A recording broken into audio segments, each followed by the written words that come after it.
Well, good afternoon on this wet and windy day. I hope everybody's okay.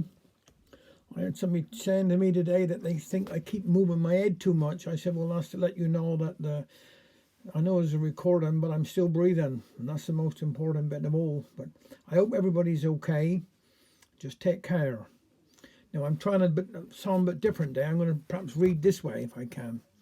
This is Mother Gets a Letter. Look, said Mother, postman is coming up the garden. Run, Richard Henry, open the door.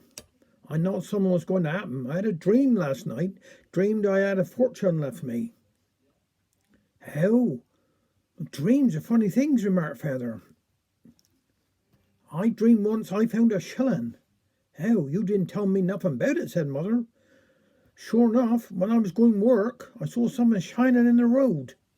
Well, of all the deceitful men I ever saw, you're the worst. My dream is out, said I, but when I cleaned up, 'twas only a button. Morning, said the postman as he handed Richard Henry a letter. Brave long way with only one letter, and grumbled all the way going down through the garden. Shut the door, Richard Henry, and don't cab the letter up with your grubby hands. Postman don't seem very happy, do he? Dearly loves postcards, so he'd know all the news. Now I wonder who 'tis from. And she kept turning the letter over in her hand. Open up and see, said Richard Henry. Can't be from Aunt Martha, telling her writing. Besides, 'tis a foreign stamp. Shall I open? Asked Feather. No, 'tis addressed to me. Now who can it be writing this time of year? I haven't got nobody in foreign parts abroad. What about Uncle Matty?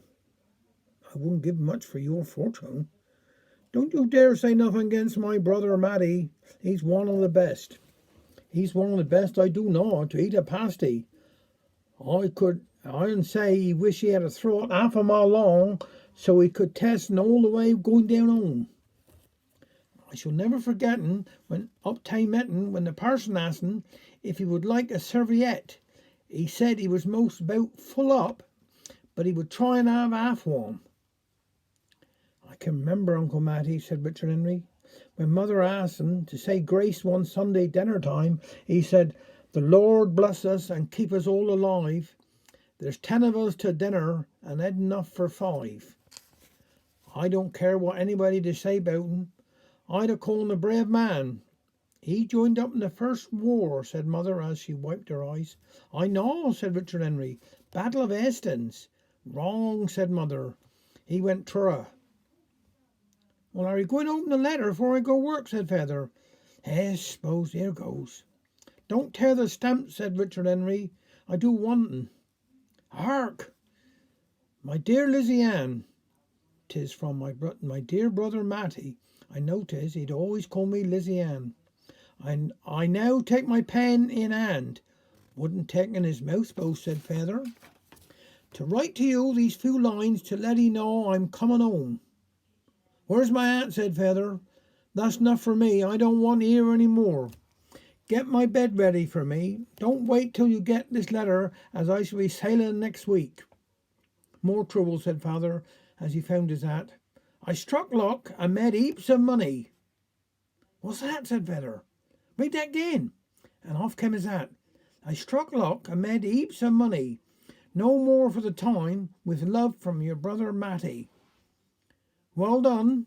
Matty is always welcome in this house, cried Feather. I must take up some licks for him. He do love a licky pasty. He shall have the best in the house. P.S. I suppose Richard is growed.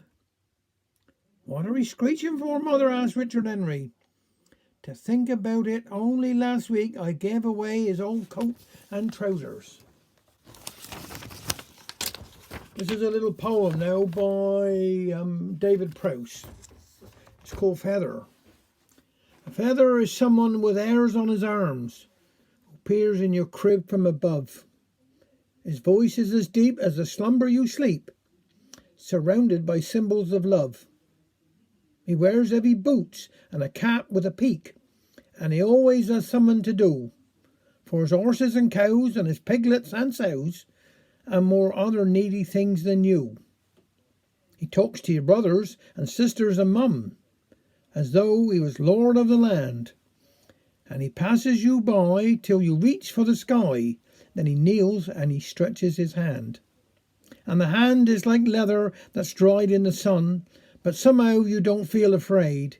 You cling and you hold to that burnish of gold, and the bond of a lifetime is made. And soon you're the shadow that follows his lead, which runs to keep pace with his stride. And he tells you the rules which protect you from fools, and leaves it up to you to decide. He shows you a world where each creature and plant has a measure of substance and worth, and the lessons you'll keep in your scholarly sleep will be these from a man of the earth. By the time has to come when you're out on your own and nothing is simple or plain, and you're hardly aware in this alien air that the teachings of childhood remain. But a father is someone who planted the seeds and gave them incentive to grow, and encouraged their scope for ambition and hope with the roots of tradition below.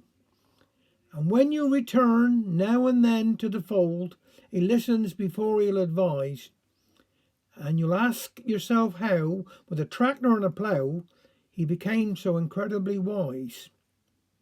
And you're walking together again through the fields, and he still has instructions to give, till the day when he's gone, yet his phrases live on, as they will for as long as you live. For a father is someone who leaves you his soul when he gets to the end of the line. And should that bequest be the finest and best, you might just have a father like mine. Thank you very much.